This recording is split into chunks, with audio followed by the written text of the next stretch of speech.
ये मेरे लिए भी गर्व की बात है कि उतने भरे मंच में जहाँ धनबाद बोकारो के सभी विधायक उपस्थित थे। धनबाद बोकारो में मिलाकर 11 विधायक होते हैं, एक दो को छोड़कर, और मैक्सिमम जो विधायक हैं वो इन्वेस्ट कर रहे हैं निजी महाविद्यालयों में, निजी अस्पतालों में, जिनका जिम्मा है विराम लगाने का। वो वहाँ कई कंपाउंड ऐसे हैं जहाँ आप खड़ा नहीं रह पाएंगे, बीमार हो जाएंगे, इतनी बदबू आती है कि अगर आपको हिम्मत नहीं है नक्सल प्रभावित क्षेत्र में आने का तो आप काइंडली नावाडी ब्लॉक मत आइएगा, आप किसी शहर के थाना में चले जाइएगा, क्योंकि नावाडी मतलब नक्सल प्रभावित क्षेत्र, डुमरी यानी नक्सल प्रभावित क्षेत्र। अभी पहुंचे थे और अभी जो यहाँ के छात्र छात्राएं हैं वो उनके साथ सेल्फी ले रहे हैं और ये क्रेज है।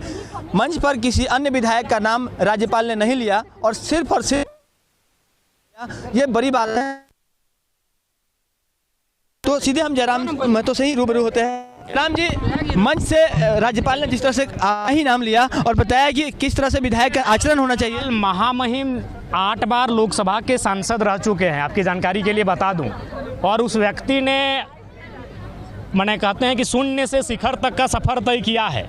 उस व्यक्ति को संघर्ष का मर्म मालूम है, उस व्यक्ति को संघर्ष मालूम है, और इसीलिए जब वो झारखंड में प्रवेश किए तो निसंदेह उन्होंने सभी विधायक, चूँकि उनके सामने सब नए विधायक आए, उनके आने के बाद ही झारखंड में विधानसभा का चुनाव हुआ, तो उस दरमियान उन्होंने देखा कि एक अकेला लड़का 80 के बीच में से आया है, जो सीधे गांव की पगडंडियों से और कॉलेज की गलियों से चुनकर आया है।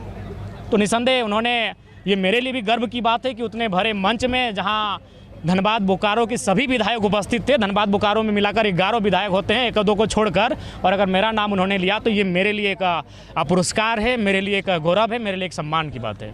आप स्वयं विद्यार्थी भी हैं, विधायक भी हैं, उच्च शिक्षा के क्षेत्र में लगातार काम करने की आवश्यकता की बल को उन्होंने बताया है, कितना जरूरी है और किस तरह के प्राइवेटाइजेशन को कैसे रोका जा सकता है। देखिए, निसंदेह हमें लगता है कि आज सरकार को इस दिशा में कार्य करने की आवश्यकता है।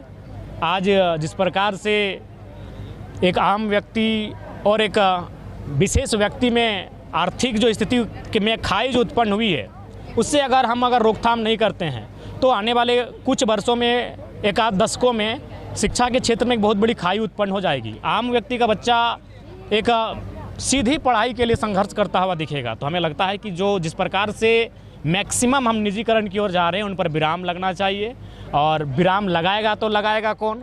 लगाने का काम होता है विधायिका का, और हमें लगता है मैक्सिमम जो विधायक हैं वो इन्वेस्ट कर रहे हैं निजी महाविद्यालयों में, निजी अस्पतालों में, जिनका जिम्मा है विराम लगाने का वो विधायिका होते हैं। विधायिका को ही पावर है कानून बनाने का, और वही लोग कहीं ना कहीं बढ़ावा दे रहे हैं इनडायरेक्ट रूप से। यहाँ जो PMCH है, SNMCH है, यहाँ पर फैकल्टी की बहुत कमी है, बच्चे पढ़ाई नहीं कर पा रहे हैं MBBS के सही तरीके से। बिल्कुल, चाहे वह वहाँ शैक्षणिक व्यवस्था की बात करें या फिर स्वास्थ्य सेवाओं की बात करें, निसंदेह भारी खामियां हैं। मैं कई मरतबा गया हूँ, वहाँ कई कंपाउंड ऐसे हैं जहाँ आप खड़ा नहीं रह पाएंगे, बीमार हो जाएंगे, इतनी बदबू आती है।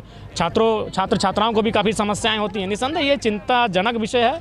हमें लगता है सरकार को कभी कभी समय निकाल कर इस राज्य के जितने भी विश्वविद्यालय के चांसलर हैं, बेहतरीन प्रोफेसर हैं, उनके साथ बैठना चाहिए, उनके साथ एक निष्कर्ष निकालना चाहिए। जितने भी बेहतर डॉक्टर्स हैं, जितने भी सिविल सर्जन्स हैं, मुख्य हैं, उनसे बैठकर एक बार चर्चा करना चाहिए कि इस दिशा को हम लोग, इस राज्य को विशेषकर शिक्षा और स्वास्थ्य की दिशा में कहाँ पहले लेकर जाएंगे। धनबाद जिले में दो गैंगस्टर बहुत ज़्यादा हावी हैं और आम आवाम बहुत परेशान है, व्यवसायी भी परेशान है और आम आवाम भी परेशान है। ठेले खोमचे वालों तक से रंगदारी मांगी जा रही है। देखिए, इसके लिए तो धनबाद को इसीलिए, चूँकि एक तो आबादी, दूसरा कोयलांचल और तीसरा जो गैंगस्टर, इन्हीं कारणों से धनबाद में 3 SP हैं, ग्रामीण SP, शहरी SP और SSP। उसके बाद भी अगर आप कह रहे हैं कि उनका मनोबल बढ़ा है, तो हम चाहेंगे इनको अपना तबादला कहीं और कर लेना चाहिए। जो अभी वर्तमान में उनको अपना तबादला कहीं हो। मैंने वही बड़ा बाबू को कहा था नावाडी में कि अगर आपको हिम्मत नहीं है नक्सल प्रभावित क्षेत्र में आने का तो आप काइंडली नावाडी ब्लॉक मत आइएगा, आप किसी शहर के थाना में चले जाइएगा, क्योंकि नावाडी मतलब नक्सल प्रभावित क्षेत्र, डुमरी यानी नक्सल प्रभावित क्षेत्र। अगर यहाँ आपको नौकरी करनी है तो आपको 12 बजे नहीं 2 बजे रात को भी हम जहाँ बोलेंगे वहाँ आना होगा, नहीं तो आप ट्रांसफर कर लीजिए। तो यहाँ के भी मैं आपके माध्यम से, मेरी किसी से कोई शिकवा गिला जाति दुश्मनी नहीं है, लेकिन अगर ये लोग कह रहे हैं कि अगर अपराध बढ़ा है तो मैं पुलिस कप्तान से स्पष्ट कहना चाहूँगा कि आप उन पर विराम लगाएं, और नहीं तो ऐसे जिला में आके कोई फायदा नहीं।